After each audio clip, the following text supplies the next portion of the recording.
Berikut ini cara untuk mematikan suara keyboard di iPhone. Jadi suara keyboard itu suara pas kita mengetik seperti ngetik chatting.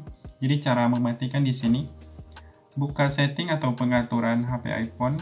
Jadi setelah buka setting, langsung kalian bisa ketik di sini.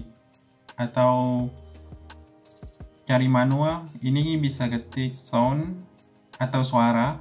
Dia ada menu untuk sound dan haptic, atau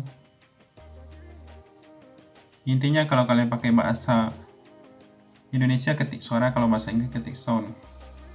Atau bisa juga kalian temukan di sini di sound dan haptic atau suara dan haptic. Kemudian pilih yang ini, ada keyboard feedback.